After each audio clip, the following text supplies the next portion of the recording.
Ik raar. Ik raar je niet op, als wanneer waar. Ik raar. En ik lood die aan met ons touwteranen. Hier wil we een gouden titan en daarbij God kennen leren. Welkom mijn lieve vrienden. Ik wil jullie vandaag mijn leven vertellen. Ik wil jullie vertellen wat ik alles tegengekomen zie en waar ik zwaar tegengekomen zie, maar wat God wat wonderbaar van dat gemerkt heeft. Ik kan mijn leven vandaag ohne deze geschichte niet meer verstellen. En ik mag jullie alle vertellen, ook die alle wat ons touw hier, maar die wat ons touw checken. En God heeft mijn leven wonderbaar gevierd. Ik had het verrecht, ik kon in een christelijke familie geboren te worden. Mijn ouderen waren christen en die ertrokken met Jezus tegelijk van klein aan. En van klein op zeiden ze ook al te ons, ze beden voor ons dat we kunnen Jezus dienen. En dat was mij zeer wichtig, maar dat te weten dat mijn papa hingen aanstonden. Maar ook in zo'n huis, waar mijn papa hingen aanstonden en waar ze voor een beden, ook toen is niet alles 100% erreicht. En ook toen kon hij zo dan alle handen van buiten eenmaal aandoen, wat eenmaal die mijn papa niet meer weten. En dat we bij ons ook zo staat. Bij ons thuis weer het zeer schijn. En ik kon me ook bekeren. En met 6 of 7 jaar, wie ik een kleine kind, dan een dag vond ik Jezus. En mij gaf het een grote vrede dat ik weten kon, ik kon mijn hemel aankomen. Plus ook rond die tijd, vielleicht ook een beetje later, komen zeer schwierige zaken in mijn leven aan. En dat heeft met dat seksuele te doen. Toen waren grote jongens, in de kerk waar ik was, die komen eenmaal een dag naar ons en zeiden, hey, wat hast u hinter die beksen? Ze willen met ons op een wijnje aangaan en willen ons de beksen raufdoen en ook ere raufdoen en willen ons alle handen wijzen wat ze hadden. En mij werd dat zeer funnig, want ik dacht, dat moest en niet doen. Zo hadden we onze mama, want ons geleerd dat voor andere kinderen zullen we niet onze beksen uitreiken. En ik wil dat dan niet doen, maar ze merken dat op mijn weg dat ons dat zeer janker doen. En ze merken dat zeer interessant en zeer een beetje zo verboden. En jongens gelijk hier vragen zo wat te doen wat verboden wie. En dat is wat ze ook deden te ons. Ze merken dat we wat verboden het, maar wat zeer fijn het. Dan valt ik door naar, ik laat me door gaan aanladen. En dan, dat blijft niet plus bedoeld. Dat vangt door met vielleicht eenmaal de bekser aftonen. Plus dan irgendwann wie een groepje vrienden. En on zondag nog maar vroeg wie mijn papa naar de kerk als we kunnen naar mijn vriend varen. En dan vangen we aan met games te doen. We trekken ons een naar den anderen uit. En deden alle handen een aan den anderen als kleine jongens. En dat we niet 1 of 2 of 3 maal. Dat komt zo weit dat meest jeden zondag weer, wo we ons avonds treffen kunnen, treffen we ons en horen deze games. En ik weet ook eenmaal dan wie onze ma dan als ze dat gelijk paar maal een beetje aangeworden en ze wil ons zeer ervan afhouden. Maar irgendwo dat we zo in ons nähe voor das verlangen, ze kunnen ons niet meer ervan afhouden. En ik weet niet hoeveel ze antwoorden deden, aber wie deren dat zo gingen rechts, wie deren dat plus Emma waren. En dat deed mij als kleine kind bracht mij Emma zo wie dat ik Emma Maya ervan wil. Dan werd ik ze tot geraten. En dan komen er waren geratere jongens. En we moesten mij zaken te doen aan eind. Met seksuele dingen te spelen en eind te bevrijden. En dat we over alles op zo'n weg dat ik dat moest doen. En op een weg wil ik dat niet doen, maar op een andere weg weer dat alles zo. Ze merken dat alles zo slikken dat ik dat wil en dat mij dat janken. En dan nog her, wanneer ik dat gedaan had, dan voelde ik me zo slecht, ik weer de grote zonde. Maar dat was een gemix. Zij hadden me meer gedaan, maar ik wil je dat ook doen. Dit bracht mijn gebangenheden aan, want ik deed immer meer zaken im Diesteren. En dat komt zo weit dat ik meer im Diesteren deed als ik im dagen deed. Al mijn gedanken, die hield ik plus in Diesteren, want ik wilde keiner vertalen. En ze stond was ik op. Dat wie een deel van mijn kindheid, wie een wunderbare vrouw. Ik kon Jezus gaan in mijn leven. En ik wist dat ik hem hoorde. En ik vroeg hem ook immer waar om vergeving. En ik kon het nog goede campamenten waren. Dat we alles erschijnen. Maar op de andere kant weer dit. Wo deze jongens weer. En wo ik weer. En wo mijn zindelijke als kleine jong, 8, 9 jaar jong, mijn zindelijke natuur. Dan waren we later jongens. En werd ik een later jong. Dan was ik also bij 13 jaar, 12 jaar ongeveer. Dan een dag vond ik ook uit dat ook ik kon mezelf bevredigen. Ik kon mij ook bij mij antwoorden alleweer en zo lang door aanspelen dat ik een zeer grote gevoel kreeg. En de zaak wie wens ik al zo erg onder met dit alles gekomen weer, dan weer de zelfbevrediging bij mij wat voets geworden. Ik moest dat bloos iedere dag zeer veel mal doen. Dan hier ik ook dat andere jongens in mijn alter, die deden dat ook. Maar ze deden dat eenmaal, of vielleicht iedere dag. Maar bij mij was het voedsel, ik moest dat zeer veel mal. Ik kon niet ohne dat. En ik weer voedsel zeer verskloofd. Ik voel me zo gruwelijk slecht, immer wanneer ik dat deed. Maar dat weer bloos eindraaien. En dan komt dat ook een beeld in die tijd aan. Wo wie als vrienden, wo dat dan fangt je dat zo aan, dat die een kleine jongen afwassende jong, die verlijft zich aan de ene maal en de andere aan de andere. En zo staat hij dat ook bij mijn groepje vrienden. Dan weer de een jong, die wil jane maal, en de andere, die wil jane. En dan, zo ovens dan, als de mama rotschloppig gewonnen weer, dan noemen ze de mama Foonwager, als ze starten schrijven, maal, nach Eva, mensajes, roepte die aan en hadden zoveel met dit te doen en vertelde bloos immer van smaken meel en wat voor smaken hoor, die hadden dit nog in je hand. En ik had geen. Ik had geen meel. En mij had ook een haan, wenn dat viel zich zo, wanneer de andere een hadden, dan moest ik ook een haan, omdat ik weer.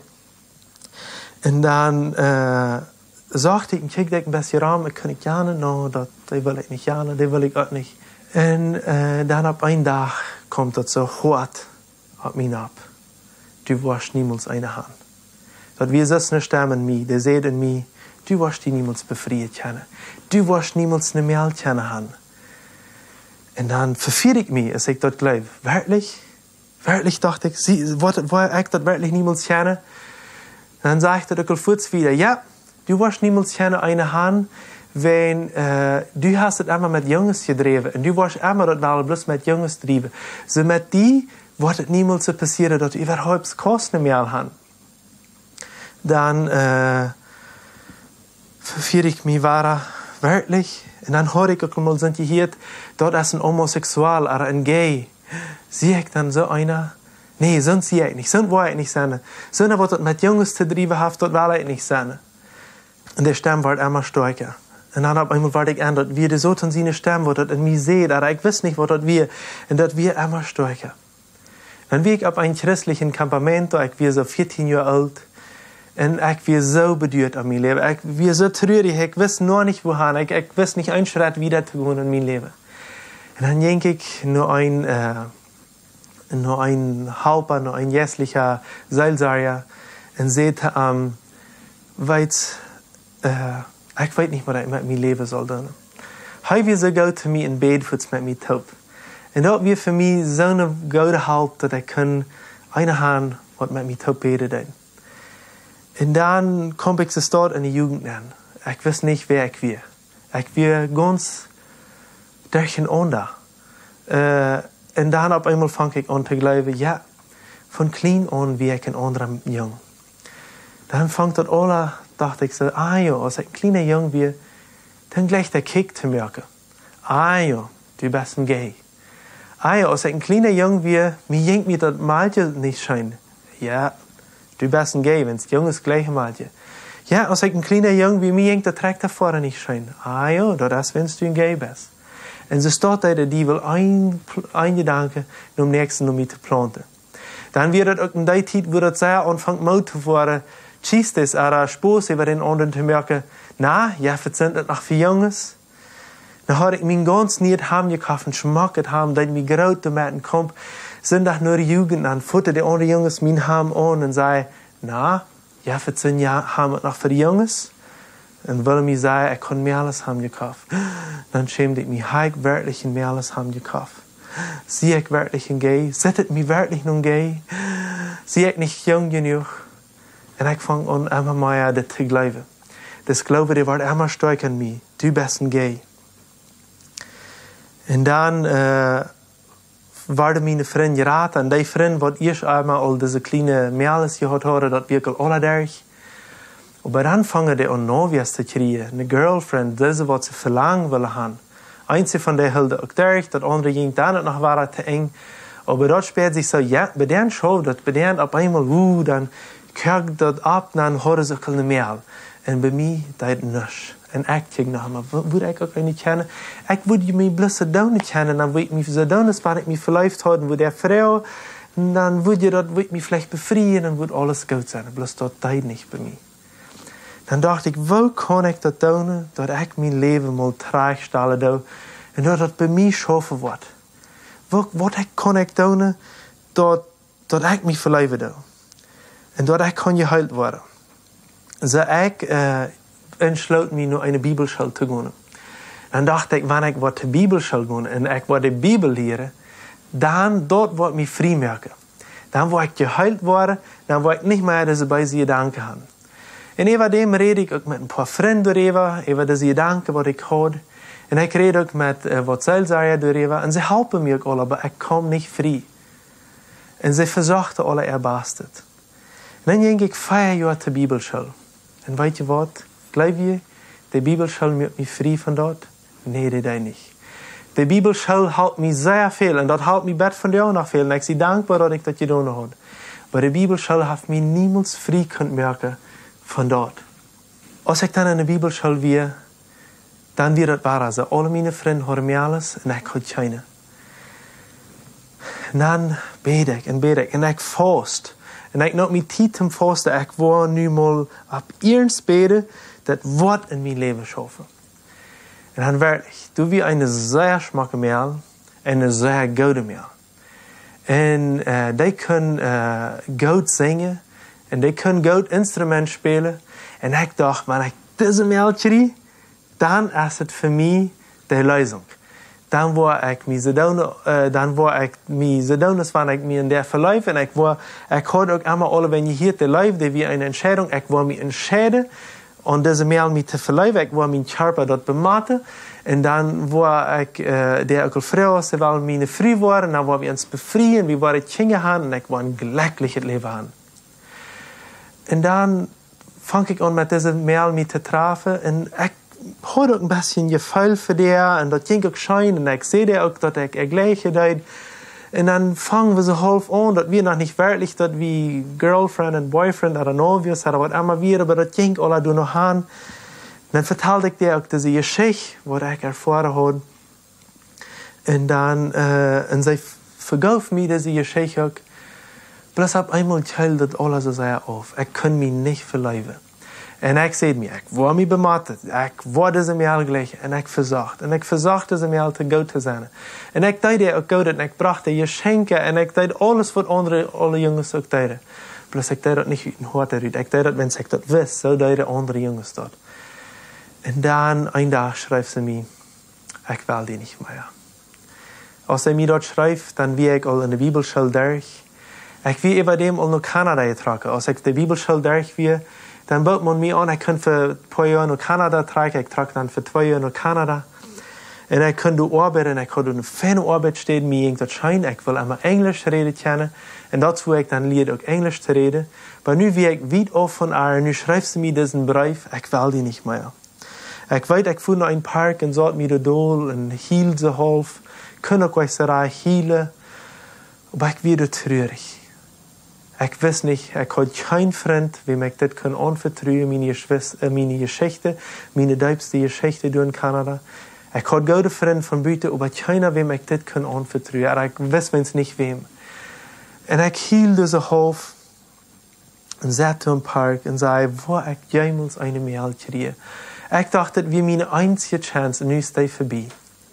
Aber als ik deze mail, als hij mij schrijft, dann dachte ich, das ist meine letzte Chance was. Das wäre meine Chance. Und ich hatte nicht wahrgenommen. Ich sehe die nicht gut genug was. Und dort wir in einer Zeit, wo ich angefangen habe, Pornografie zu checken. Dort wir, ich habe einmal bei Jung Pornografie gecheckt. Einmal mit meinen Freunden. Pornografie ist so, wo nackte Menschen bechecken, wo die Sex haben und so was. Plus nu, wie ich allein, und ich habe meinen Computer und ich habe Internet. Und Computer haben Internet ist nicht was Schlechtes. Du hast viel Gutes. Aber ich wohne allein und ich habe auf einmal nicht mehr die Selbstkontrolle über mich. Und ich fange ganz langsam an. Ich fange bloß an, wo Gott ein Mensch gemerkt hat und wo Gott das gemerkt hat. Und fange bloß so eine Sache zu sehen. Für was ist dort ein Mensch? Und dann, ich will noch ein paar Bilder von dort checken. Ich sage nicht nur Pornografie. Ich will dir bloß besser checken. Aber an mir Beine wüsste ich. In mir Beine wüsste ich ganz genau, mein Körper, der schreit noch mehr. Und so dort waren die Bilder immer mehr, weil ich auf einmal ganz nur Pornografie sah. Und du auf einmal hastig von einem Tag auf den nächsten Tag, du deib werden wir. Ich will so deib in der Pornografie von einem Tag bis zum nächsten, dass ich jeden Tag, sozusagen, wenn ich von Arbeit nach Hause komme, dann merke ich meinen Computer das erste an und fange einmal an, Stunde lang, bei deib in der Nacht Pornografie zu checken, so sehr, dass ich einmal sogar am nächsten Tag nicht in Zeit abweiche, dass meine Arbeit fahren kann. Und das fängt an, mein Leben ganz doll zu bringen. Ich werde traurig und ich deut mich von bitte, dass wenn alles gut wird, aber in mir bin ich traurig, wenn ich wie eine Pornografie ist, gelaufen. Ich muss bloß diese nötige Menschen sein. Und weißt du was? 99% von dort, was ich von der Pornografie checke, wird alles Mana mit Mana. Oder ein Teil Mana mit ein Teil Mana. Und dort wird alles sehr abschätzlich. Dort wird alles von der Gay-Welt und von der Homosexualität. Und dort wird immer stärker an mir. Und ich kann nicht mehr Kontrolle und die Selbstbefriedigung. Dort wird immer stärker. Ich muss bloß mich immer selbst befriedigen. Und dort wird ein Tag am nächsten und ich komme immer leer.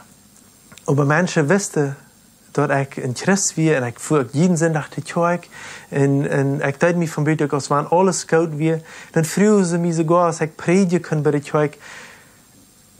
Und dann dachte ich, was? Ich soll predigen?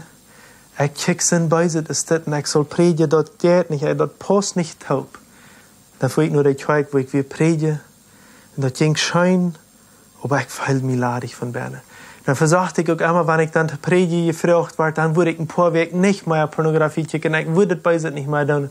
Und könnte auch ein, zwei Wege mit meinen Menschen Kraft uithalen. Aber wenn die Predigt einmal vorbei wird, dann gläser war du alle nennen und war einmal euer, als es fehlt, man was wir. Und ich weiß nicht, soll ich von Kanada wegtreiben, erst Kanada dort bei sich lohnt, erst das Internet dort bei sich, was erst dort. Dann war ich an dort wenig Kanada dort bei sich lohnt, dort wie mein Hort und mein Verstand wie das beiset. Ich sag nur das beiset. Dort wir nicht, dort lohnt, was mir mögt das beiset, dann dort wir mein Hort. So, aber ich weiß, dass ich nicht will, in Kanada wohnen, wenn es mir wieder zu kalt dort war. Und mich interessiert dort ein paar $, von wo ich abgewassen wird. Dann trage ich zurück nach Paraguay, nach meiner Familie. Ich will heute Bibelschule gegangen. Ich will kann nu perfect Englisch. Nu wie ich terug in Paraguay, wo ich bei meiner Familie. Und ich kreeg gute Arbeitsstellen angeboten. Aber alles wie mir irgendwann nicht gut. Und dort wie alles, was wir waren dort nicht dort, wie was ich soll tun.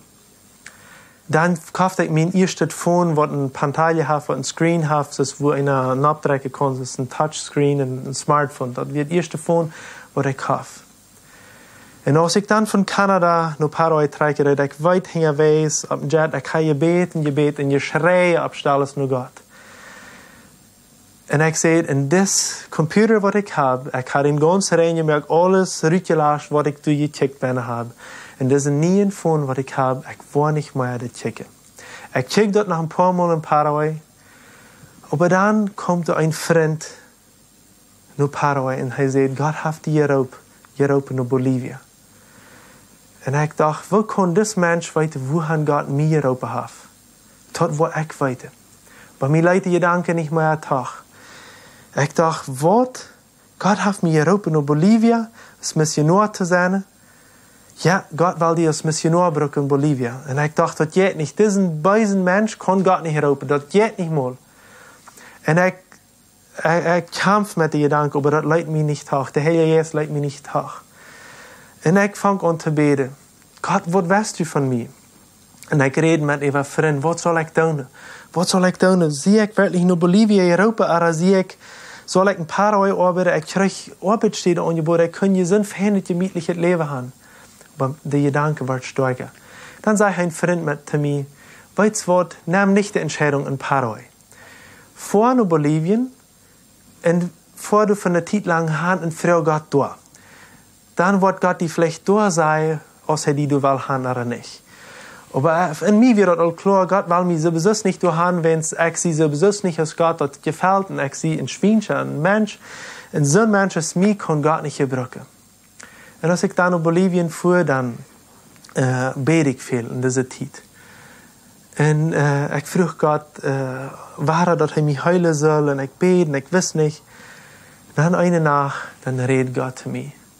Dann wird es eine Stimme von Berne, die sagt, ich gebe dir den Frieden in Bolivien, nach Bolivien zu tragen. Ich gebe dir den tiefen Frieden. Und ein Frieden, was für immer ist, dass Bolivien erst ihnen steht. Bolivien erst ihnen steht. Bolivien braucht die. Und du warst du abgenommen worden. Und Gott wird große Dinge durch die tun. Und ich kann das große Dinge, das kann ich sowieso nicht glauben. Durch sind Menschen, die können gar nicht große Dinge tun. So, aber ich möchte mir rein, ich will nach Bolivien fahren, ich will mal versichern. Ein Jahr, das kostet ja nicht. Das ein Jahr, ich will allein, heute nicht eine Früh. Und ein Jahr würde ich versichern. So, dann komme ich dann das eine Jahr nach Bolivien. Und als ich dann ankomme, dann fängt das auch sehr an Schein zu gehen. Und waar sehe ich mich? Das ist nie ein Computer, was ich habe, und das nie ein Phone, was ich habe. Dort wird keine Pornografie checken. Und weißt du was? Gott hält mich wirklich. Ich möchte ein Versprechen mit Gott haben, und er hält mich. Ich brauche nicht mehr Pornografie checken.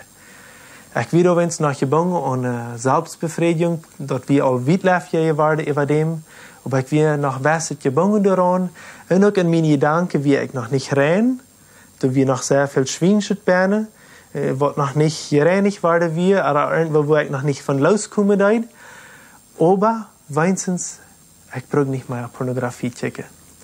So, dann wird dort einmal was gerautet in mir. So, dann glaube ich also halbwegs, dass Gott Wunder tut, und ich glaube daran, dass Gott noch mit mir was will tun. So, dann fängt dann Impact vertikal an. Wir in eine Gruppe Freunde. Wir laden an, wir haben ein Campamento gemacht, ein Jugendcampamento. Dass wir alles ein bisschen Holz über Kopf geplant, dass wir nicht fein geplant, wenn es dass wir ein bisschen eine Karte Zeit, was wir haben zum Planen. Und wir kennen uns aus der Gruppe, was wir das planen, der nicht sehr gut, uns nicht sehr gut. Dann laden wir an, wie wir ein Jugendcampamento machen. Und wenn es echt Missionar wir, hat noch nicht viel zu tun in Bolivien, wir sind angekommen und will sehr für Gott schaffen. Dann übernehme ich mir alles auf dem Campamento. Dann übernehme ich mir für das Feste von der Eten zu sein, ein von den Feste von den Games zu sein, ich wie ein von den Feste zum die Seilserie zu tun. Ich muss einmal für den Prediger beten, weil die würden fertig gehen, für Prediger. Ich will nicht zum Singen. Du brauchst dich nicht mehr helfen, aber Singen ging mir sehr schein. So jedes Mal, was gesungen wird, wie ich die Fähre und sang und hübsch und mir ging das so schein ab Campamento sein. Und so ging das in Bolivien. Und das wir ein wunderbares Werken. Für all die, was die was und die weiter, wie wunderbar das wir. Dass wir dort werken, wo Ekran geben nicht ab, das erste Mal gesungen wird. Und dann sehen wir, wer das Leute doch filmen. Dann hat diese Freund, die auch das filmen oder das abnehmen, was wir nu hier tun, die filmen auch Ekran geben nicht ab. Und dann, wie stellen das taub? Und David Teufel sagt, ich will das Leute dann taub stellen am Computer, und die Freund sagen, sie werden das den Video taub stellen, wie der das an YouTube nennen. Und ein paar Jahre später hat das 5000 Menschen das gesehen. Und wir wussten nicht, was passiert. Wir haben nichts und nichts gedacht. Von der hat das Leute all weit über 200.000 und bald all 300.000 Menschen, nicht 300.000 Menschen, aber 300.000 Mal, als das gecheckt wurde. Für ihr Gottes, weil ich das sage. So, wir haben an nichts gedacht. So, auf einmal fängt die ganze Welt nach Bolivien an zu checken. Nach viel Dollar aus all der. Nach all die politischen Menschen in Bolivien fangen sie an zu checken, fangen an zu fragen, in E-Mails zu schreiben, ans Telefon, was tue ich, wanneer wir nach Meier sind, Leute haben. Wie wir nach Meier sind.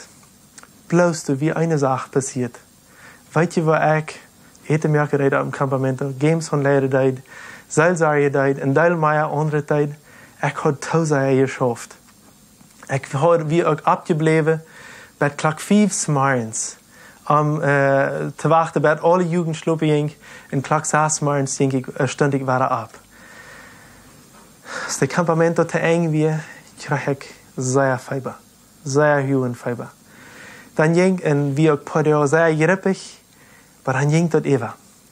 En ik vreed me, plus te mij geworden, het is voorbij. Maar 2 weken later komt het fiber en de grip schlimmer terug. En de ganze week, en eind jedes morgens, wanneer ik opstond, stond ik op van de stoof en ik kalk jedes morgens. Ik had niet de controle meer over mijn körper. Ik was zo krank en ik voelde me zo zwak als ik nog niemals had. En ik wilde God dienen. Ik ben van de pornografie losgekomen. Nu ben ik krank. En ik kan geen persoon, geen dokter in Bolivien. Ik wist niet naar wem ik zou varen. So ik nam en kan een traagmerk in Bolivien. En dat we jet unger voor dem wat ik kan. Ik kan jet unger en ik wist dat we een goede vriend, dat we een goede mens. Ik voel nur den. En dan, als hij mij zag, en ik had het ook al gezegd, ik weer ganz geel. Dan valt hij mij een boek aan en kijkt mij aan en zegt hij, Eduard, die leven, die is zeer, zeer slecht dran. Brug deze en deze medicijn. Dan dacht ik, nee, dit is te veel. Die jet unger, die heeft al een deel geleerd en die weet zeer veel, maar dat is niet een dokter, die heeft niet 6 jaar te school gegaan. Den geloof ik dat niet. Die medicijn wil ik niet aannemen. So ik voor naar Santa Cruz naar een andere dokter. En merk bloedtesten, laat mij 30 dagen. En weet je wat? God had het gevierd. Die dokter in Santa Cruz, wat 6, 7 jaar geleerd had, die schrijft mij dezelfde medicijn uit als wat je unger had. So ik nam de medicijn aan en bij dokter zeiden 2, 3 weken was je niet arbeiden. Wens du hast den Körper tough, zei hij even arbeid. So ik woon dan in Santa Cruz, maar ik trok du dan dichterbij door naar Pailon, voor die wat dat kennen. Dat we dan dichtbij bij het Ungers, dan voel ik meest jede dag niet het Ungers terroré drinken. Wens ik kan je niet doen, ik kan je niet arbeiden. En met den ging dat schijn, wens die gleich Spoos te drijven. So, dan een dag, dan klapte hij me zo op het knie. Dan kijkt hij me aan en zegt hij, Eduard, die fehlt niet früh. En ik kijk het jongen aan en zei, ik weet dat mij een früh fehlt. Ik bid ook dafür. En sagte, ja, die fehlt nicht früh, die fehlt nicht irgendeine früh. Die fehlt eine früh, so eine, wat die Arbeit verstehen kann, eine, wat die mithelfen kann und wat mittragen kann. En ik zei, ik weet dat ik zo'n früh brug, maar ik had een campamento gecheckt en er werd geen zon. En dan zegt hij, ik wou voor die beden en ik wou die in de stad. Ik checkte nog zo'n früh, du wordt al irgendwo in de zon. Aber ich verstürk das war, wat ich in Berne wir. Wenn es nie mehr der Seele sterben war, du wirst die nicht befreien, du wirst die niemals befreien, du hast keine Früh, für die jeffet keine, für die erst nicht wirkliche Leib. Und wenn du eine Früh wirst freien, dann wirst du der niemals gut sein, du wirst niemals glücklich sein, aber die bloß schlechter gehen, wenn du die befreien das. Und ich flotterte in mir Berne. Ich weiß nicht, was ich tun soll. Ich schreie nur Gott. Er soll mich frei machen. Er soll mich doch mal frei machen. Und ich bete immer ernstlicher. Und jedes Mal, wo ich noch Paraguay von meine Eltern, meine Mama, die am Arm mich hielt und sagt, Eduard, ich bete für dich, dass du eine Früh kriegst.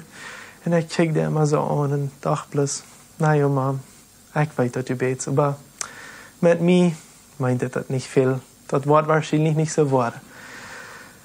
En ik dacht in mijn blosse bijna, voor mij heeft het geen hoopning. Voor mij is het geen lösung, voor mij is het geen radung. En Und jeder Ungar mögt mir bei einmal Mut und mögt viel Spaß und sehe dort, was alle schaffen. Dann, ein paar Monate später, dann auf einmal kommt ein Gedanke an mich. Heidi Leuwe, das kann deine Frau sein. Nee, niemals. Niemals wird Heidi meine Frau war. Sind Jeff nicht auf diese Erde, dat meine Frau Jeff. Dann auf einmal fällt mir bei, ja, als ich diese andere Mail will, dann habe ich diese Mail mal mit ein Häuschen gebracht, nach meine Eltern. Und hat meine Eltern gewesen, hat gesagt, diese Mail will ich, und als sie die würden annehmen, und es hat eine gute Idee würde sein, und ich freue mich sehr, und von Bitte, dass ich mich sehr schafft, ich habe es von Bern nicht sehr verläuft hier. Dann will ich aber nicht bloß eine Mail mit ein Haus bringen, dann nehme ich immer ein paar Mails mit ein Haus, wenn ich will, dort nicht so sehr wiesen, wem ich will. So dann nehme ich auch immer Heidi mit ein Haus. Jedes Mal, wo ich diese andere mitbrachte. Und dann kommen meine Freunde mir, erst Jane Mail, die was du weißt, die legt heute durch. Also die was die kleine Bluse anhaft. Nee, das ist der andere, du besiehst, was ich will. Und mir dort der immer noch Heidi weisen. Und dann kommt mein Schwester nach mir und dann checkt mich an und sagt, weißt du was, die andere Mail, der ist nicht für die. Dort kann ich bloß sein, dort ist nicht für die. Der passt bei dir nicht bei, dort, was Gott für die reidehaft zu tun und wer du bist, dort passt du alle nicht bei. Nimm Heidi, die passt du 100% bei. Und ich dachte bloß in mir, die Pajasa nehme ich niemals. Die Ülespiel nehme ich niemals. So ein Clown will ich nicht. Und dann kommt ein Lehrer, ein Lehrer auch Heidi kennen. Dann sagt dieser Lehrer seine Frau, no, die andere Mail, die ist nicht für die. Heidi ist für die. Dann sage ich, aber ich will die andere. Wo will ich mich fair sein, wem ich will? Wo ich nicht weiß, du wäre noch ein Teil andere Menschen. Was auch gesagt hat, dass ich soll mich mit Heidi befreien. Meine Onkel und Tante haben das selbst gesagt. Und die haben das bloß nicht zu mir gesagt, haben meine Eltern das gesagt. Das ich nicht Leute geworden. Dann ging dort alle vorbei, und Jan andere wie auch vorbeigegangen, und ich habe das vierte, was diese Menschen alle sehen. Aber ein paar Jahre später, dann kommt mein Schwester war noch mir, und er hat Heidi getroffen und sagte, die gute Mail, die sollst du die mal freien, so eine Mail braucht wie in unserer Familie. Und ich sage, dort, was je in unserer Familie braucht, dort braucht ich nicht für mich, sage ich. Und dann war ich nicht frei. Und nu kommen diese Gedanken alle zurück, was ich damals gedacht habe. Dachte ich, no, die Pajasa, die nehme ich nicht, die will ich nicht. All das, was die Menschen sagen, was die mir fair sagen, weil du, wo ich gehen kann, ich höre nicht andere Menschen, ich höre ab, was mein Hort sagt. Aber dann auf einmal fange ich mich an zu fragen, sehe ich, und Heidi verläuft, aber wenn es Wort kommt, diese Gedanken in mir an. Keiner hat mir nie was gesagt. Keiner hat gesagt, dass ich soll nie mich mit Heidi befrieden. Keiner kennt Heidi in Bolivien. Wo kommt das Gedanke in mir an? Das wäre ja Jahre vergangen. Sehe ich, und der verläuft, das jetzt auch nicht sind. Und dann fuhr ich nach La Paz. Ein paar Leute wollen mit mir nach La Paz fahren. Sie können bloß Hochdeutsch und sie brauchten ein Wort, und ich war in Spanisch. Und ich reise mit ihnen nach La Paz. Und im Juni, dort wo eine Salt Lake ist, wo alles Salt ist, in einem Lago Titicaca, wo der höchste See auf dieser Welt. Wunderbare Reise.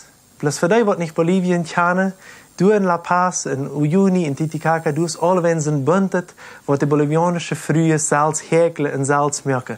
Und dort ist sehr bunt alles. Und Heidi, für die, die nicht kennen, die gleich alles sehr bunt. Die will alles einmal klierig haben. Und so viel Klier auf einmal als möglich. So dann sag ich diese bunte Sache, du alle Menschen verkaufen. Und auf einmal gab es ein Verlangen, ich will jeder den kaufen, und dann will ich Heidi den nächsten Jet nanhabs in Erde bringen. Und ich ging in meine Hotelstube und sehe das Jeff nicht. Sind Jeff nicht dort. Ich habe gesagt, dass wir ein paar Jahre so, wenn es der will bloß buntet. Und nu gleich ich das buntet auf einmal nach. Und dann dachte ich mir so, ich will eine kleine Sache kaufen. Dann kaufte ich ein kleines Armband, ein ganz bunter. Und wenn dort wirklich Gott sein Plan ist, dann will ich diesen Armband Heidi schenken. Und dort wird ein Teken sein, dass Gott ein Wunder getan hat. Das schmeckt Armband.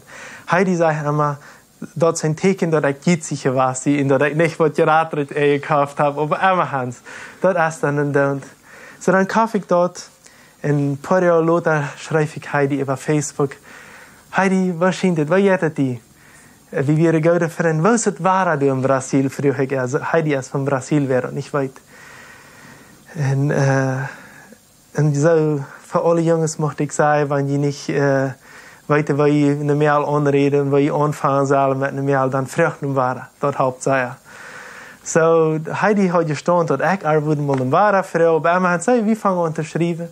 En irgendwann ging dat allemaal duipen en wie over Facebook zo. Auf einmal sagt sie mir, wie schwer dass wir allein Jugendleiter zu sein. Sie sagt, Jugendleiter mit Jugendarbeit, wie wunderbar, aber dort allein dann, dort geht nicht so schön. Und dann dachte ich, wow, das ist ja wunderbar. Mir ging das nicht schön allein und auch nicht taub, weil wir das taub tun, dann geht das bad schön. So das war, was wir tun, dachte ich. Und dort wie alles nach meinem Kopf. Ich wusste noch nicht, dass ich wirklich so vielleicht wir. Und dann kom ich in eine Zeit nennen, ich fuhr viel, wir viel mit meinen Chorhänger wees. Und ich gleich habe Liedmusik angehauen, hat Liedmusik an. Und ich schrei nur Gott. Und dann sehe ich Gott, was sehr wichtig. Ich sehe Gott, wenn du mir was heile von gay sein, wenn du mir was heile von einem homosexuell sein, und diese beide Gedanken, die ich alle an mir gehört habe, und all diese Pornografie, und all diese Selbstbefriedigung, wenn du mir heile wärst davon, und wenn du mir was ein Teken wiese, und wenn du wärst dort tolllotte, dass ich mich auch verleiben kann, und mich befreien kann, dann warst du ein Wunder für mich. Und ich bete darum. Ich sage, weiß nicht Gott, wo meine Freund, als ich 14 Jahre alt war, wo die sich verleibte und wo die Bett klagt, 3 danach mit ihrer Mehrles, mit Sachen schrieben, die er von. So sei er, als meine Freund sich verleiben, so wirst du mich verleiben merken. So stark wird die Verleib in mir binnen sein. Das wird so stark sein, dass ich das selbst nicht mehr kontrollieren kann. Und weißt du was? Das war wirklich so. Wie ich jedes Mal, was Heidi mir schreibt, mir kittelt rein alles. Und ich verrät mich, dass die mir waren geschrieben hat, dass wir so wunderbar, die hat mir in meine Sache geschrieben. Und wenn das auch bloß was, wo wir geweinelt wird. So dann früh ich Heidi, dann sag ich Heidi zu mir, weißt du was, ich habe bald Geburtstag. Weiß nicht, zum Geburtstag kommen? Ich war 30 Jahre alt geworden. Ich zei voets, ja, ik zie je op die Geburtstag. Wenn ik wist, ik had dicht bij Weihnachten Geburtstag. En dat Weihnachten word ik bij mijn ouders in Paraguay zijn. En van daar naar Brazil, dat we al veel dichter als van Bolivia. So ik wil bloß een basis en hupsen naar Brazil varen. En dat is wat ik dan deed. Dan voer ik naar Brazil en ik bid hingen wees. Ik bid als dat Gottes willen wie. En irgendwann word ik dan nu naar Heidi moeten verrouwen. So dan kom ik in Brazil aan. En trok me een ganz punten hout aan. Den had ik me in Bolivien ook gekocht. Als ik toen in La Paz weer. Als ik uit de bas uitkroop, had ik een ganz punten hout aan. Ik dacht, deze mail kan dat zijn dat ik nu al ben gleich. Die wordt dat nu al zijn niet kennen. En dan bereisde ik daar en er ouderen. En we voeren naar daar, maar ik weer ganz stil, wens dat we een paar jaar ver Geburtstag. So ik dacht, wanneer ik der ver Geburtstag vrouw erkennen te leren, er novius te worden, dan wordt hij zich zeer oprijden, vielleicht heel erg wat. So is meer als dat aan hand. En ik wil bij een Geburtstag wachten. Maar ik zin weer het Geburtstag en maandag wil ik al weg worden. So dan word ik der Zondagvrouw. Dan zondag voor het kerk, dan had ik me zeer smak aangetrokken, dat beste wat ik had. Ik had meest een ganze bottle parfum aan mijn nieuwe stress. Ik dacht, dat wordt hij meer weten dat ik er wel. En dan als we van de kerk terugkomen, dan zei ik te haar, weet je wat Heidi, ik moet vandaag nog met die vertellen. En Heidi had dat ook al zeer smak gelaten. Dat had ze mij laten zeggen, wat smak ik mijn ham abgekrampeld had, dat we zeer fan was. Immer hansen waar ik de Bibel gehouden had. So, dan zei ze, weet je, ik moet nog Kur even, ik moet nog dit, dan moet we nog doorgaan voeren. So, Heidi, wie hebben een drukke persoon. En dan zei ze, du kost je goed pizza maken. Best niet voor mijn familie pizza maken. En wanneer we dan pizza eten gaan, dan worden we dan vertalen. En weet je wanneer dit, als ik vorig pizza gemaakt had en wie vorig met de familie eten had, weet je wanneer dat weer klok 12 de nacht. So, ik dacht, wow, zoveel schatzte mij, ik moet bij klok 12 de nacht wachten om met haar te reden. Zij ging irgendwann in ihre Stove nemen en ik vroeg als ik dan kon metkomen. Am dort bloß noch besieht, sie hat eine ganz neue Stove gebaut. Sie hat einmal eine ganz kleine Stove gehabt und sie hat eine Gerate gebaut. Und sie wie kriegt 3 Jahre trägt du nähe tragen ihre Gerate Stove. So ich sagte mir ab eng Badol und sie saß ab dem Bad und hat einen Computer ab ihrer Schaut und checkt alle, wer geschrieben hat für ihre Geburtstag, die du einmal ein Like drücken. Und ich dachte, na, mir check mal nur mich und nicht bloß nur den Computer, ich will die was vertellen. Und auf einmal sagt er, weißt du was, Heidi, ich mag die was sagen. Und dann fängt mein Hart an zu flattern. Und ich dachte, wenn ich dir nicht sage, dass ich will und das nicht schaffe, dann wollen wir nicht mehr keine Freunde sein, wenn wir wieder sagen, Freunde. Oder wir wollen uns befreien. Das schafft bloß nicht mehr Freunde sein, aber wir befreien uns. Das schafft nicht durch Waschen. Durch Waschen schafft nicht alles mehr, dachte ich. Und du, wie ging für eine ganze Minute, ich war ganz wett und mein Hart flattert und ich flattert und meine Hänge schweite und ich weiß nicht, was ich tun soll. Und dann auf einmal sage ich, weißt du was, Heidi, ich sie verläuft und dann kroop ich unter den Deich. Kroop ich unter den Deich und dann dachte ich, was habe ich mir gesagt? Irgendwann kroop ich dafür, dann sage ich, check dich da an und sage, Heidi, ich sie verläuft in die, ich will mich mit die befreien. Gott hat mich nach Bolivien geroepen en ik wil met die hoop naar Bolivien trekken. Wenn du mich weißt, dann musst du mit nach Bolivien kommen. Wenn es für mich ist, es ganz klar, wo Gott mich geroepen hat. Okay, sagt sie, na, wat willen we dan doen, sagt sie. Dann sagt sie, dann wollen wir doch mal darüber beten. Dann sage ich, ja, dann wollen wir darüber beten. So, dann, wie wir beiden best gesteld und wussten nicht, was wir sagen sollen. Und dann auf einmal sagt sie zu mir, na, weißt du, eine Sache, die ich immer für ihr bete, den Jungen, was ich will, der soll ein Schmackenbord haben. Und dann dachte ich, ja, das soll mal gut anfangen. Und die andere Sache, die soll reine Öl haben. Na, wow, dachte ich, eigentlich Gott, du hast mir reine Öl gegeben, das Wort geschaffen. Aber das ewige, was sie alle Gott nur gefragt hat für den Jungen, wusste ich nicht. Und wo ich dort Fall merken kann, was sie nur gefragt hat. So, nächsten Tag wurde ich dann träg. Und wie nächsten Tag morgens, wir können beide nicht Frühstück essen. Der Ältere, der wusste nicht mit uns anzufangen. Und dann auf einmal schickt die Futter uns rüt, und gut mal Erdbeeren plekken. Und Bett von der ersten Tag streiten Heidi und ich noch. Heidi sagt, dass wir Himbeeren und ich sage, dass wir die Erdbeeren, die wir plekken haben. Aber, naja, die Früh ist weiter immer besser. So, dann wird es doch wel Himbeeren gewesen sein. So, dann plak ich einmal eine und schmeiß den Ammerchen an und check ich noch, ist das oder ist das nicht. Gott, willst du mir das schenken oder willst du mir das nicht schenken? Und ich plak. Mein Ammerchen, wir ohne meist nicht mal faul geworden. Wir meist nicht mal rot geworden. Und wir noch so halb faul geworden. Ich kann nicht plagen. Ich habe keine Konzentration. Ich fuhr dann weg und dann traf ich meinen Freund und dann sage ich meinen Freund, hey, weg, wirst du so mutig, du wirst mal endlich eine Mail haben. Und nu zit die so verbleift und so traurig, schafft das nicht, will die nicht? Und ich sage, ich weiß nicht, was die mir will. Der hat gesagt, sie gleichen Worten, sie gleichen eine Uhr, aber das regt nicht zu. Ich weiß nicht, was die mir Wort nehmen. Und aber ein paar Wegloter fangen sie mir an, meine Sache zu schreiben. Und einmal fährt noch. Und dann wisst ihr ganz genau, diese Mail, die gleicht mir.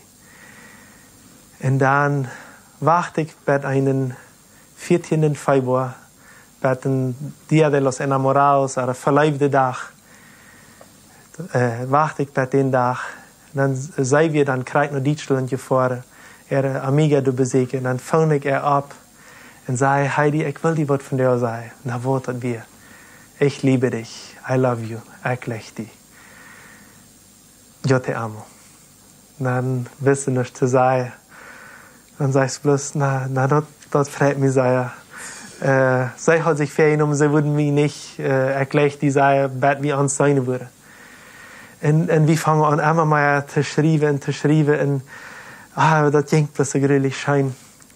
Und dann da sie auf Facebook nach ein Bild mit so einem Teilbund, bunte Hortjes und sage ich, du hast was nie im Wasser. Und ich weiß, das ist mir warm. Und dann einen Tag schrieb sie mir und sagte mir, weißt du, wenn du mich weißt, und du wirst mein Novio sein, und dann machst du eine Sache tun. Du machst kommen, mein Futterfrau. Und dann dachte ich so, Jungs, ich sehe misschien nog, en dan kan ik zeggen, filhote, nu zal ik alvara naar Brazil reizen, ik weet nog mal rood. Dan zei ik, ik kan niet filhote. Dan zei ik, maar wanneer je west, dan moet je komen. Dan zag ik met hoop, waar ik de billigste weg kan bij toekomen. En dat ik een eng met mijn 41, een eng met de baas. En dat laatste eng betaalde mijn nu, 2 ouderen, dan nog met een airplane dat ik doorheen kan vliegen. Dat zijn zo 2000 kilometer af hier. Dan wist ik zo, die willen mij ook al. Maar ik moest nog einmal vrouw als die mij willen. Zo dan, wie ik dan een dag aangekomen, ik had meest 48 Stunden in eentje reis. Ik was zeer, zeer müde. En had meest nog geslapen ook die nacht, waar ik aangekomen weer, wenn ik zo abgerecht weer. En na nächstens morgens dan ging ik voets naar Heidi en zei, wanneer waar we die voerder dan die vrouw? Wanneer waar we die voerder dan die vrouw? En ik wist niet, waar we dat doen. En dan, wanneer ik kreeg ik dan taub en zei, ik moet met je reden. En dan komen ze dan bij het taub en dan zaten we ons alle op de sofa stoel. En dan zei ik zie een junge Heidi verliefd. Ik wil me met haar bevrijen. En ik wil haar met naar Bolivie nemen. Als zij mij dat laten worden. Als zij mij worden, ihre dag te geven. En dan kijkt Heidi ervoor mij aan en zegt, kost die haan, zegt hij zo. En Heidi ihre ma zegt, aber nicht naar Bolivie en fang aan te hielen.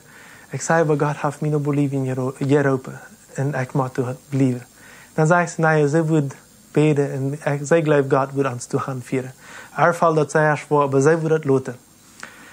Zo, dan, den dag, zo overs, komen we van de jugendstundenhuis.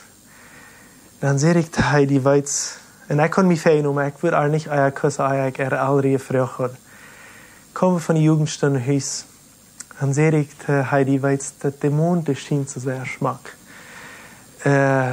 Wel we toch buiten in de hammock zetten. En zij wist je vielleicht een beetje wat ik wil. En dat weer zeer koud, dat is een jaar in Brazil, dicht bij Curitiba, waar het zeer koud is. We trokken ons bed zeer warm aan, hadden er nog een toltje licht brennen, door beziet. En gingen al, geloof ik, al een handje foto doorheen. En zaten ons in de hammock nemen. En wanneer komen onze gezichten, Amaricta taub. En dan op eenmaal, dan valt de eerste kus. En weet je wat? Dat ging zeer slecht. Dat was het een van de ergste gevallen wat ik jemals gehad had. Zin had het mühl. Dat was zo funnig. Nee.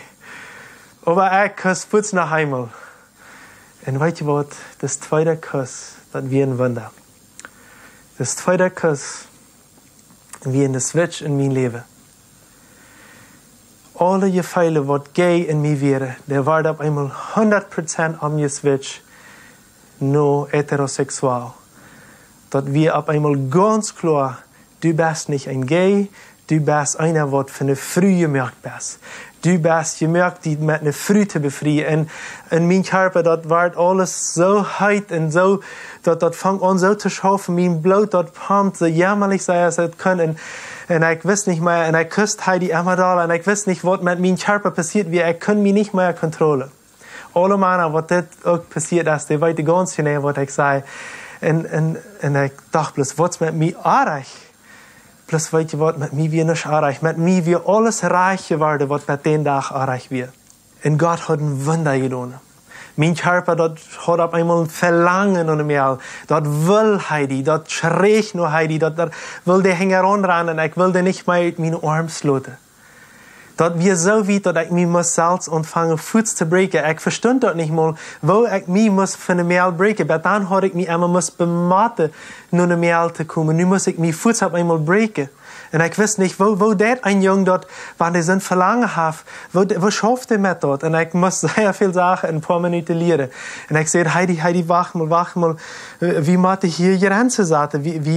Wie willen niet seks gaan verder bevrijen? En wie moet hier nu voetsgrenzen schaffen? En oké, zeg ze, oké. Ik had haar alles verteld, wat mijn geschichte was. En de nächsten dag war ich wie ab, die Nacht had die meisten nog geslopen. En we checkten ons aan en we waren so jammerlich schaftig. En alle mensen wat ons zagen, die zagen we schaftig wie wir.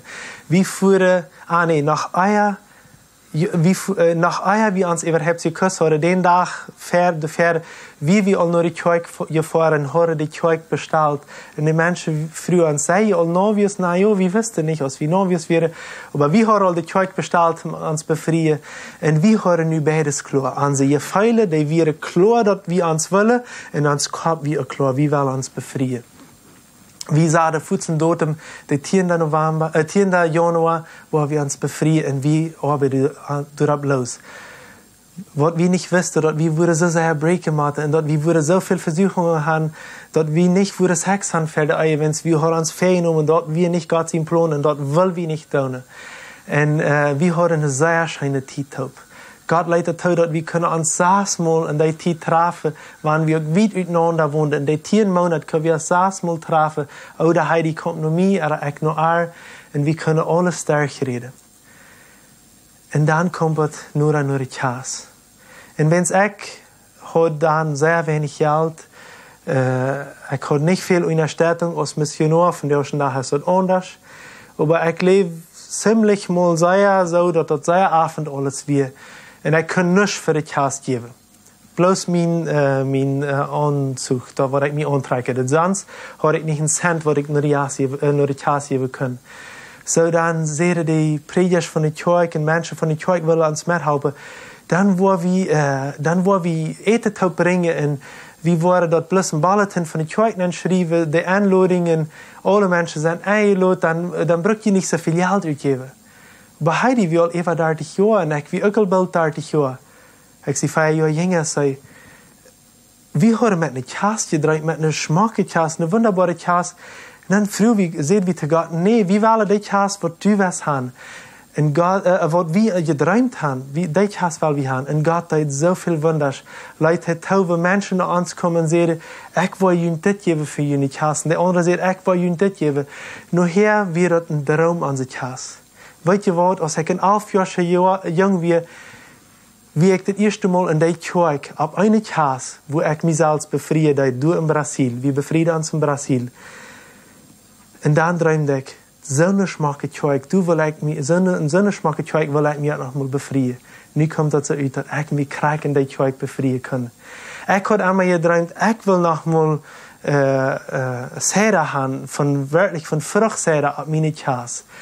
Mijn schwiegervader, die had eetberen en brandberen wat getreiken deed. Hij kan mij 100 kilo vrucht geven, zoveel als ik wil. En we kunnen vruchtsäder hebben op onze kaas. Weet je hoeveel säder je gedronken wordt? 400 liter aan den dag. En er komen meest 400 mensen toe. En wie vierden dat? En dan zei ik deze geschichte nog geen mens. Maar te Heidi zei ik dat al alles. Ik zei, God heeft mij geheild. En als ik Heidi dan op een kaasensdag mijn verspreken maak, ik hield verder. En ik zei te haar, God heeft een wunder gedaan. God heeft een wunder gedaan dat ik die kon hebben. En in mij bijna wist ik dat wunder weer, dat ik brug niet met een man te leven. Ik kon van nu aan weer met een vrouw te leven. En dan kunnen we top de honeymoon varen. En ik kon Heidi aanvangen een seksueel leven met haar te hebben. En dat weer wat wonderbaar, dat ik wist niet. Ik was zo'n kleine jongen, zo vrede ik me. Zo schijn ging dat. Dat schoof niet aan aanvang voets alles zo een als ik wenschte deed. Maar dat weer zo wat schijnend. En ik vrede me. En ik op de honeymoon wie een ganze week. En iedere dag zat we top stunden en scheiden ons hart uit. En vertelde einer den anderen alle zinden wat we gedaan hadden. En al het pijzen en al het geriezen wat we. En God vergoof ons. En we vergoven ons einer den anderen. En we omarmden ons. En er passiert heilung iedere dag. En in ons leven weer zo schijn en zo wonderbaar. En dan komen we weer terug in onze arbeid van Bolivien aan. En dat ging schijn. Plus ik kom in een tijd en wordt het dan al een beetje geluk wordt. En dat gaf niet meer zoveel vrede in mijn leven. En ik had een ziemlich zware jaar. En een dag, dan zat ik, had Heidi bij ons in de spazierstof jaas. En zat met haar door top. En zij wilden met haar zeilzaar gedaan. En ik wilde dan in onze stof gaan, want ik had niet in de officina. En we doen aan computer schaffen. En dat wat ik doen zal, interesseert me niet, zei hij. Zo, ik vang aan op Facebook te checken. En dan komt er op eenmaal een leid voor. En dat leid zei, I'm no longer a slave to fear. I am a child of God. Ik zie niet langer een slaaf van de angst. Ik zie nu een kind van God. Dat leid komt erop en dat vangt aan te spelen. En ik speel dat eenmaal naar het nächste Mal. En dat leid dat reed jedes Mal wat ik dat hier fresh te mij. En ik vang aan te healen. En op eenmaal wijst God mij durch dat leid. Jarenlang had ik onder de angst geleefd. Ik wie een slaaf van de angst. Nu had hij mij vrijgemaakt. En ik brug niet meer onder deze angst leven. Dat wie een stund wo de Heer Jezus mij bezekerd. En hij maakt mij vrij van de angst. Die angst wat ik al deze jaren van kleine jong al opgebouwd had. En als de jongens mij willen uitreiken. En als ik in de pornografie gevallen wie. En als ik alles versterken moest. Deze angst op eenmaal, die valt op eenmaal alle weg. En ik krijg een verlangen, ik wil dit zeugnis meedelen. En toen wenste ik dat van jou ook met die. Ik wil dit meedelen en ik wil dat dit in de wereld wondert, dit zeugnis. En dan wist ik niet, hoe wil ik dat doen? Dan gaf een vriend mij in de rood, zegt dat eerst maar een kleinere groep. Zo, ik schoof immer met campamentos en Impacto Vertical. Dan komt het waren bij de campamentos en ik wie im gebed. En ik hier het Messie dat achter leidt. Ik zie niet meer een slaaf van angst. Ik zie een kind Gottes. Dan komen we als een groep toe en dachten, wat is dat thema wat we willen dit jaar op een jugendcampamento gaan? En dan zegt de ene, willen we dat thema vrij gaan? We willen vrij zijn. En in mij sloeg dat aan. Ja, we willen vrij zijn. Ik zie vrij worden. En voets werd mij klaar op den campamento waar ik mijn eerste vertalen kenne. Dat weer het eerste Mal, wo ik ten jaren her mensen kon mijn zeugnis vertalen. Dat weer in 2018 op den Jugendcampamento van Impacto Vertical. En ik vreed mij zo zeer voor deze dag. En ik stond te ver en vloot dat en vertaal mijn zeugnis. En ik zie wat God in mij gedaan had. En op den campamento hadden we een Bibelvers, wat ons wijst wat ons dat thema wijst. En dat we in Johannes 8, vers 36, wo dat zo zegt. Da wein, wanneer de Seelen vrij maakt, zijn je werkelijk vrij. En ik zei de Jugendlichen, wanneer Jezus die vrij maakt, dan ben je werkelijk vrij. Want Jezus heeft dat in mij bewezen.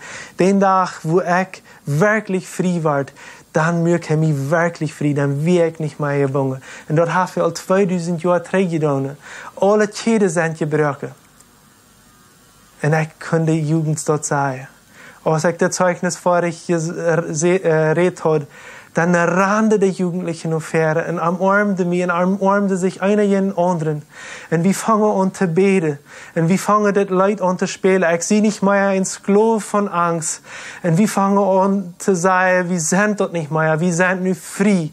En du brüke tjede den avond. Ik had zeugnissen waar Jugendliche Lothar naar mij gekomen zijn. En je zegt dan, den avond werd ik vrij. Den avond werd ik van dit en dit vrij. Jezus wil ook die vrijmaken. Vandaar mocht ik die leven toch hier zeggen. Jezus wil die vrijmaken, werkelijk vrijmaken. Wanneer je bang bent aan de zelfbevrediging, aan de masturbatie, wanneer je bang bent aan de pornografie, aan irgendwas anderes, aan bijze gedanken, dat is vielleicht ook niet seksueel. Vielleicht is dat irgendwas, dat je mensen was doodmaken, oder dat je depressie hast. Wat immer die Sache ist, Jesus will die wahrhaftig vrijmaken. Hij wil die werkelijk vrijmaken. Wenn zijn bloed is van jou 2000 jaar later krijgse kracht als dat voor 2000 jaar weer. Jesus heeft mij vrijgekocht. Van jou heb ik een vrouw en ik heb een kind. Weet je, er is nog een teken passiert in mijn leven. Dit jaar in 2018 heeft Jesus mij een kind gegeven. We hebben een paar jaar dafür gebeten. En Jezus geeft ons dat. En we beden, en mij bid ik allemaal, ik wil een jong hebben. Wens ik wil deze jong dat wijzen, dat hij een man Gottes is. En dat hij gewild als een jong is. Wenn es als ich ein kleiner Jung wäre, dann will meine Mama haben, ich soll eine Mädel sein. Und dort mögt es auch noch doller, dort meine Fälle immer gehen werden. Weet je wat? Gott, weil die so haben, als die gemerkt hat. Wenn die aus einem Jungen gemerkt hat, dann weil die aus einem Jungen. Und wenn die aus einem Mädel gemerkt hat, weil die aus einem Mädel. Wenn du diese Gefälle hast, was ich gehört habe, oder vielleicht lebst du von der ersten Tag ganz gerne und du bist all schlafst mit anderen Jungs taub, oder mit anderen Mädels, oder mit Gruppen Menschen taub. Jesus will die frei machen, wenn es hat mich frei gemacht. Ich wie auch 14 Jahre ungefähr, als ich das letzte Mal deed, dass ich mit anderen Jungs taub schlupen deed, und alle Hunde Sachen taub deed. Und Jesus hat mich frei gemacht. Wenn es die Gedanken wäre ganz in het 20 Jahre in mijn benen, dat ik dat nog helemaal deed, wanneer ik dat niet werkelijk deed, aber de gedanken weer doen. En van jou zijn de weg, wens Jezus heeft die betoeld, en Jezus heeft die voetgenomen van mij. Jezus wil ook die vrij maken. Ik wil voor die beden, en ik wil die vrij spreken in naam Jezus Christus. Du kannst met mij op zeggen, Jezus, ik neem die vrijheid aan. Jezus, maak du mij vrij. Du hast alles betoeld. En ik zie die dankbaar dafür, voor alles wat u voor mij gedaan hast. Ik zie zo dankbaar voor hoe groot u bent, voor alles wat u betoeld hast. Mocht u geëerd worden. In die naam Jezus. Halleluja. Amen. Dankeschön, dat ik dit kan voor die meedelen. Voor mij is het een grote eer, aber de grootste eer mocht ik geven aan onze Herrn Jesus Christus. Dem treft alle ihr einzig allein, und weil wir am loven, dat hij von der nach wandert. Halleluja. Amen.